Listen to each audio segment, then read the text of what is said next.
Okay, so I'm here to talk about PyMacaron. Let's see, my name is Erwan Lemonnier. I'm a Frenchman. I like macarons, or cakes in general, but especially macarons. And I'm a backend developer originally, turned entrepreneur over the last few years. I've been working a bit everywhere, especially in startups. Like 11 years ago, I joined Trustly when it was just like 3 or 4 guys on a couch. Then I jumped onto Spotify 9 years ago, spent a few years there, left Spotify 4 years ago and started my own company. It was a hell. Taught me a few things about building MVPs, minimal products, and how to iterate on your code when you have no idea what you are building or which user you're building it for. After this first company, which nowadays is something called LuxLopis, I started Casting 2 years ago, founded it with a couple of other persons. And now I'm working for a friendship app for women called GoFriendly. It's a small startup which is in a very exciting phase right now because it's growing really, really quick, with a lot of user growth and good retention, and we have a master thesis going on. And that's it for the advertisement. So I want to talk about something I've been doing for the past 4 years, which is basically building backend services, or more specifically REST APIs, and doing it really at a high pace. I think in the 4 years I've been writing about 12 backends. I'd say about 8 or 9 of them are totally dead, and 2 are live in production, 2 more under construction. So when you work at a startup and you are building a product for the first time, you have just an idea and you want to build something that you're going to expose to your users, you have a few constraints on you. One is that you want to get your product out really fast because you want to test it against actual users and validate the ideas you have of your product. Most likely you're going to realize that whatever ideas you started with are completely wrong. So you want to iterate on your product. And to be able to do that, well, you have to get to your first version of a product really quickly. And then you have to build your product in a way which is really flexible so that you can actually kind of refactor everything without breaking everything too much. And then eventually, after some time, after 6 months and your first users, you realize that, hey, you were completely wrong about what you were wanting to build. And at that point, you want to do a pivot, which is basically when whatever you started with turns out to be something completely different. Like you wanted to build an Uber, and you end up doing, a flower shop online. So that requires quite a lot of specific programming patterns when you are building a backend API for such a context for a startup. I'm going to start from the basics. Okay, let's try to build a REST API. And before that, I'm going to ask you, how many of you have implemented some REST API at some point yourself? Lots of hands. You are good people. That's nice. So I'll just make a very generic, architecture for microservice. We will use Flask and say that, okay, microservice is basically a Flask app that takes some HTTP requests. And it has a def inside, a method that accepts whatever you're sending to an endpoint and returns something that the endpoint is going to send back to the caller. It would be nice if you could use object orientation in your API, because having objects will automatically structure your code in a way which makes it easier to refactor later on. So I'd like my post bodies, for example, to be passed to the def, to the endpoint, as an object. And I would like that endpoint to return the reply as an object, which will be serialized into JSON at some point. Eventually, I want to have objects internally that I maybe want to store into a database or retrieve from a database, so object persistence. And this is pretty generic, It's I guess you could map that onto more or less every backend microservice around. Okay, so we start from that. And how can we make our life really simple and minimize the amount of code we're going to have to write to get there? Behold OpenAPI, which you probably know under the name Swagger. I'm going to use the name Swagger later on because OpenAPI is really a pain to say. Swagger is much more fun. But that's the same thing. And it's basically a format. Who has never heard of OpenAPI or Swagger? OK, most of you know what it is. So this is a short example of an OpenAPI Swagger specification. Basically, it describes your endpoints. It describes your API. Tells a bit of where your API is running, which servers. You have some documentation about the API. And then you have a whole section about the endpoints, where you define every endpoint and which method it takes, get, post, patch, delete, what arguments it takes, and what it returns. And then you have a whole section later down in the Swagger file where you define your models, or what Swagger calls the schema objects. Basically, every object is just like a dictionary with attributes and values.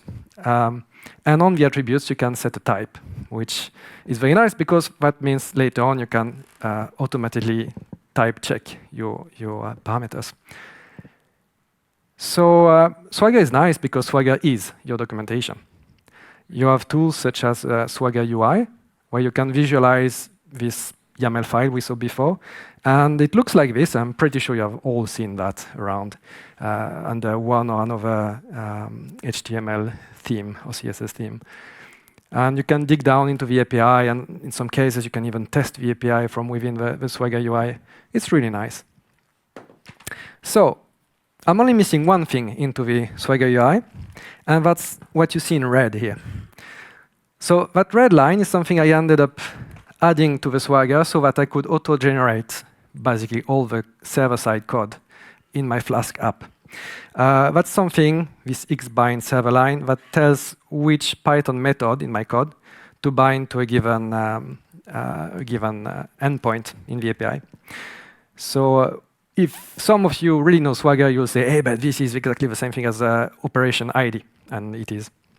I just didn't know operation ID existed 4 years ago when I started that. So back to our previous generic microservice, what you see in color now is basically everything that we could theoretically auto-generate out of a Swagger specification. So basically, all this is code we don't need to write in theory. And what's left is the small white square under def, which is like your actual endpoint implementation. So that's where I want to get, and that's what PyMacaron really does. It's a framework, or not really a framework, more like a set of tools glued together, so that given one or a few OpenAPI specifications and a couple of methods that you implement for each of your endpoints, that's it. You have your service up and running. Just a parenthesis, what you see in yellow is the client side of what you could do with a Swagger specification, because you can generate the server side of your microservice, but you could also use the same Swagger specifications to generate the client side or client libraries to call other APIs. And that's quite a common pattern, when you build a backend, that you get a query into an endpoint, and then that endpoint is going to call one or a few other third-party APIs, get the replies back, do some magic, send it forward to the caller. So you see, Swagger specifications on all the sides. So PyMacaron, why the name macaron? Small cakes, plenty of colors, nice taste. A bit like microservices, small microservices a bit everywhere. And the way PyMacaron came to existence, that I started building all these backends years ago. I built the first backend and put in some technique into it, the choice of stack. And then I built the second backend and ended up copy-pasting the first one. And then I built the third one, copy-pasting the second one. And then I thought, hey, I'm tired of copy-pasting. Let's just put all this in a GitHub project and deploy it on PyPy and then do an import instead of a copy-paste. And the GitHub project grew and split and grew and became PyMacaron. So PyMacaron is basically a couple of technical, a choice of stack glued together. I chose to use Flask and Unicorn because it's stable and Flask is simple. using Swagger and OpenAPI to define the actual specification. And then I'm using something called Bravado Core, which is not very well known, but really, really nice Python library that basically takes the Swagger API, Swagger specification, and auto-generates server code, does all the format validation for the different attributes on your objects, meaning when you get the body of a post request, for example, you could let Bravado Core check the validity of all the attributes in your body. Same thing with the return values if you want. And it generates all these objects for you. It's really nice. So lots of magic happening here that I could just use out of the box. Then I wanted to package everything with Docker because Docker is nice, and I could deploy it to Amazon or Google Cloud or basically any kind of cloud because almost everybody supports Docker nowadays. And then I threw in Celery and Redis just to be able to do asynchronous execution of tasks within the same container images. You'll find PyMacaron on PyMacaron.com.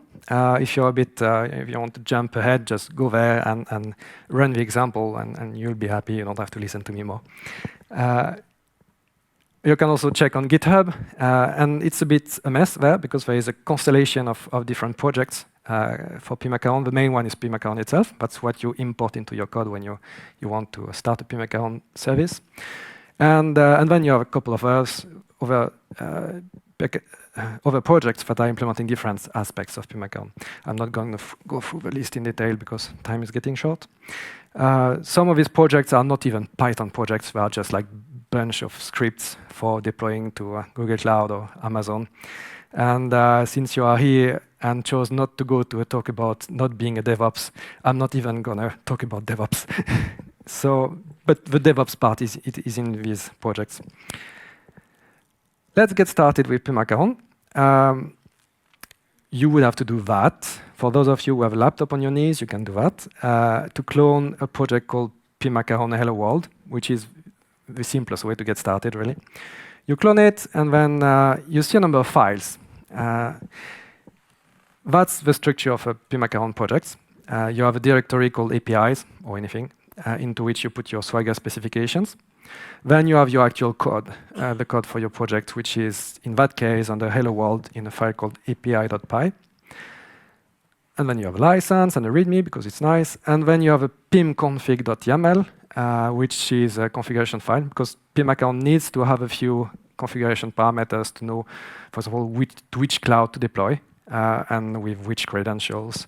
There is also support for GWT tokens authentication, so you need to pass a few parameters for that. Then you have a server.py, which is the actual server, and we'll look at it later on.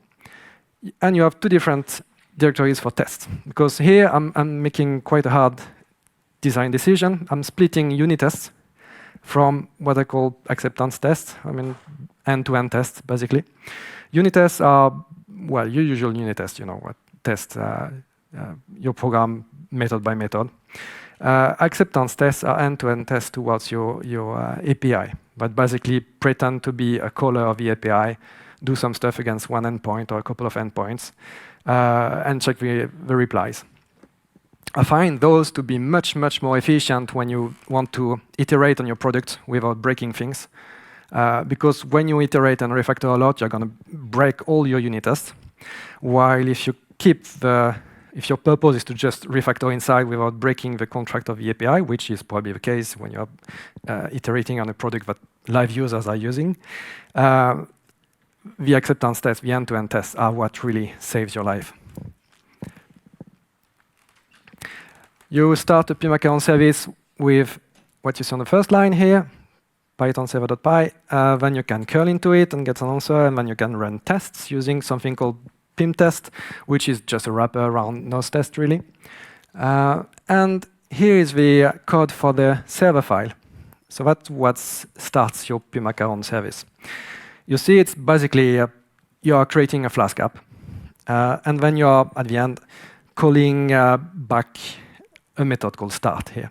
The reason why it's in a callback and not just called like this is because things will be a bit different depending on if you are running your server locally in your terminal on your laptop, or if you are running it into a Docker image. In the Docker image, you're going to have some magic happening to start Celery correctly in the background, and a couple of other things. And the interesting part is what's inside start. So basically, you have an object called an API in uppercase. That's basically just a wrapper around your Flask app. You can pass custom formats if you want to use Bravado Core's built-in mechanism for testing checking the formats of attributes in your objects. You can pass some decorator for errors if you want to catch errors and send them to somewhere where you actually will see them, for example, Slack or whatever. And then you just load the Swagger specifications and start your service, which is basically run the Flask app. So kind of short. And here's an example of an endpoint, and it's straight out of the PyMacaron Hello World project. So if you want to see that in action, it's in there. Not much to say about that. You have one method called doHello, which is bound to the endpoint that we saw a bit earlier in Swagger. Let's see, now I'm getting back a long time. You see, /hello was your endpoint, bound to the doHello method that we are seeing now here. And that method returns an instance of the hello class, which is auto-generated from Swagger by way of a module called PyMacaron.models. So here we're introducing something really interesting, which is that you take the objects defined into your Swagger specification, and you manipulate them as Python objects. That's kind of cool. Makes your code kind of clean. But you can do more than that. Let's use an example here, a user profile, which is kind of what you have in every single backend. It's going to have a name, it's going to have a user ID, and an email. So 3 attributes. You see they have a type, there are strings, all of them, and one of them has a format, a user ID, which I can check with Bravado Core. That's nice, but it's not enough. Okay, if you had a user profile and you were actually writing it as an object in your code, you would put some methods in it as well. So how can we inject methods in a Swagger object? Well, by making it inherit from another class. And you do that by just picking up your own extra attributes that you put into the Swagger specification. Swagger has a standard for adding extra attributes like this. As long as you call it x dash something, it's free for you to add new attributes to Swagger.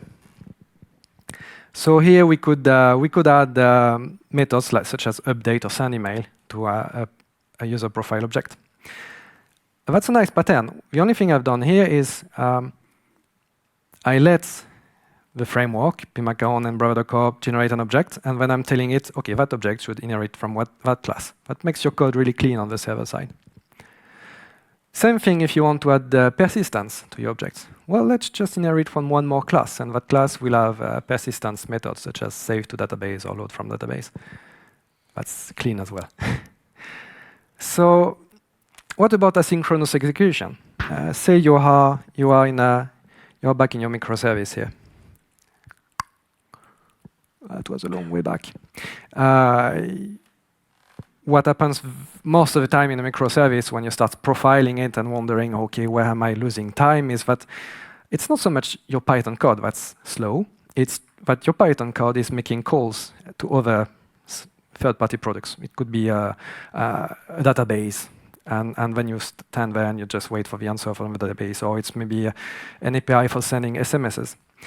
And you stand there and just wait for it. Why doing that, especially when sending an SMS, when you could actually just return to the caller at once and queue up a task to send the SMS later on? Now that's really interesting to be able to do that easily. And the way I implemented it in PyMacaron is basically by using Celery and Redis as a backend queue for it. So in a Docker image running PyMacaron, you basically have two things starting at the same time in the beginning. You have Unicorn, that's going to spawn Flask. And you have a supervisor D, which is just a watchdog, that's going to start Celery, which is going to spawn a number of workers. And the Flask instances and the Celery workers are going to communicate via a Redis queue. So it's a pretty standard setup. The only limitation here is that it's inside the same image. Maybe in a later release of PyMacaron, I'll implement a different kind of queue or a distributed queue to make it more distributed. We'll see. So here is an example of code using PyMacaron to execute something asynchronously. The only thing that you need to add around a method to make it asynchronous is this green decorator here, async task, which is kind of neat. So what's happening now is that, say you have an endpoint bound to this do_async task. You are going to execute the code inside it synchronously. So you generate a code object, and then you call this myTaskAsync method with a number of parameters. You see parameters can be of any type, Python primitives or these PyMacaron models. And then you return at once by sending back a hello object. So what happens when you execute the myTaskAsync is basically that you get into the decorator. The decorator serializes all the arguments that were passed to the function, sends them to Redis, and forgets them. And one of your workers running in the same image will pick up the serialized parameters in Redis and say, OK, unpack them, call the corresponding Python method, and execute your myTaskAsync. So that's one thing is that the Celery workers and the Flask server are running the same code base. So basically, all your code here is visible by both the workers and the HTTP server. That's a nice framework, I must say, when you want to push out code at a high rate. And the next step is really deploying it to the cloud. Macarons in the clouds. So currently, I've written basically deployment pipelines for three different targets. One is Amazon, and more specifically Elastic Beanstalk. I can also deploy to Kubernetes engines in Google or the newer Cloud Run. Each of them use a slightly different setup. I'm going to give you an example of deployments to Amazon Beanstalk. And so again, you just run one command, pim deploy. That command is in fact a huge shell script that does a lot of magic in the background. Some of it, well, it's going to start like this. It's going to run your unit tests, see the path, then generate a Docker image, then push this image to either docker.io if it's against Amazon or the Google Docker repository. Gonna deploy that image in a new Beanstalk environment on Amazon by actually creating from scratch a Beanstalk environment. Run the acceptance tests against that environment. See if it works. If it works, swap that new environment with the current live environment using something that's called blue-green deployment in Amazon Lingua. Basically, you swap the CNAMEs of the two environments in the load balancers.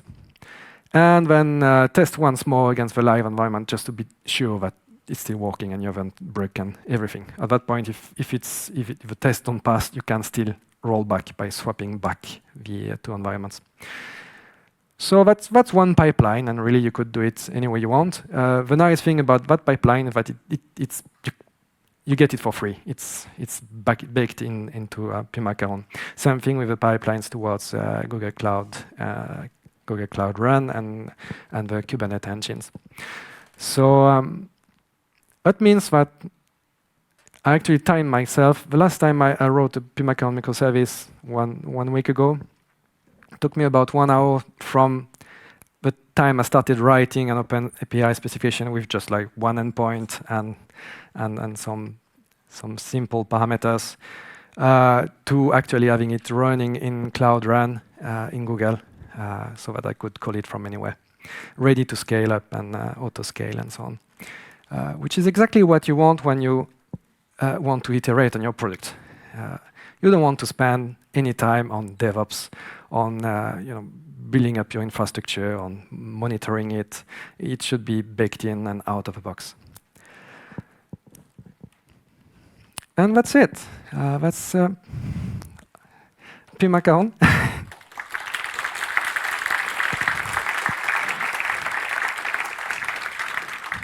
So if you like it, go into that page, which is on pymacaron.com. Star it.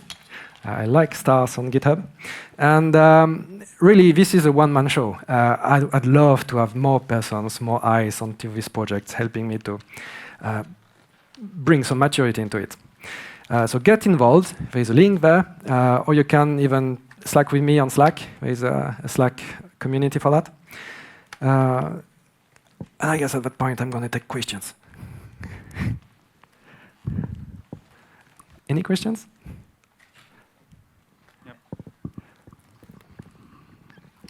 So I'm wondering why you chose to have the Swagger spec be the source of truth instead of having the model classes the source of truth and generating the spec instead. Because then you don't need the inheritance and you don't need to know what's generated and what's Python. You just generate the spec because it's, the spec should be simple. Yeah.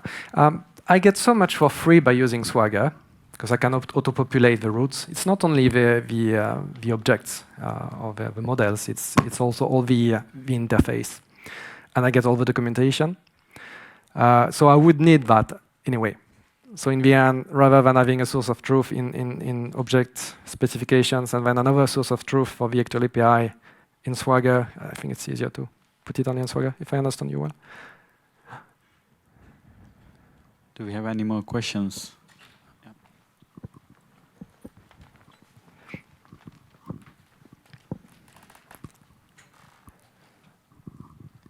For the database models, does the database have to be existing already, or does it have a way of creating the table if it doesn't exist? Well, you implement it yourself, really. Let's see. The way I went is basically as long as you have a parent class that implements some kind of load and save method, it's up to you to implement it the way you want. There is one implementation in the GitHub project for persistence against DynamoDB, but it's in no way something you must follow. You can do it the way you want. So basically, you could do it exactly as you suggest by auto-creating things if you want, since you are implementing the database layer anyway. Yeah.